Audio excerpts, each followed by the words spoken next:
Donc beaucoup de colza dans la région, mais le colza une culture de plus en plus compliquée à gérer, de plus en plus coûteuse à gérer, parce qu'ici on a des problèmes d'insectes, de désherbage, et ça commence dès l'automne avec la grosse altise, le charançon du bourgeon terminal.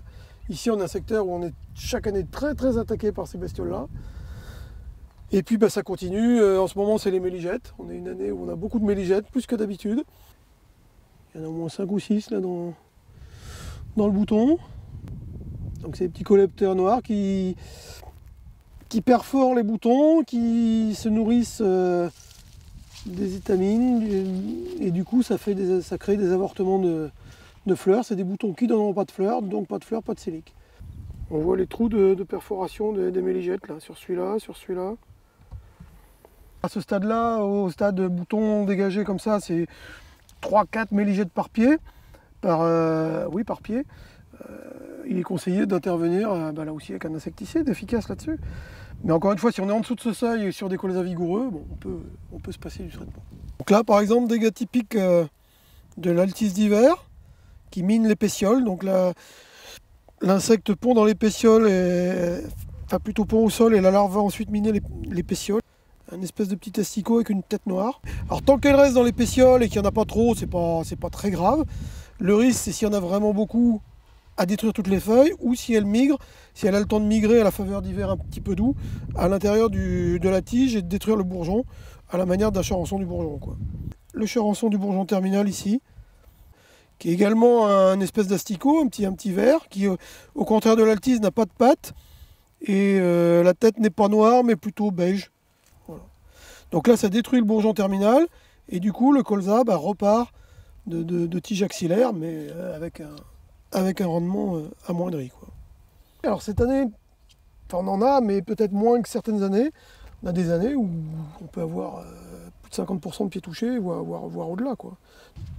Et puis l'autre problème, je dis désherbage. On est un secteur à géranium, beaucoup de géranium en général. Ça, on arrive à peu près à le gérer avec les herbicides actuels.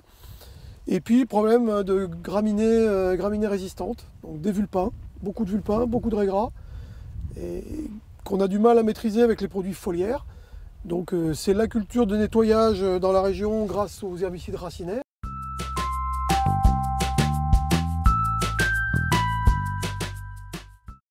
Donc pois de printemps, bonnes conditions de semis et de levée cette année.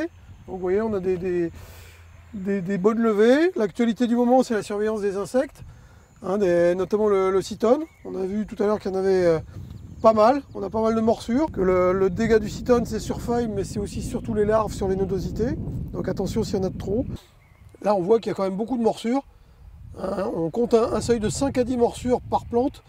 À partir de ce seuil-là, on déclenche une intervention. Bon, là, on y est largement, et que la feuille, c'est de la dentelle ici. Elle est bien grignotée de partout, quoi. Et puis l'autre actualité, c'est les désherbages de rattrapage. De rattrapage ou pas d'ailleurs, quand on n'a pas fait de traitement de prélevé.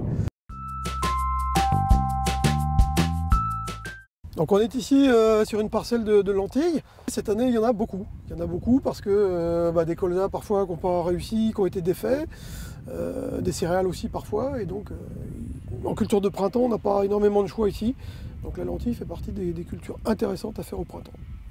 Donc là, on est au stade levé, quoi. On voit juste les lignes. Voilà. Ça démarre pas trop mal, quoi.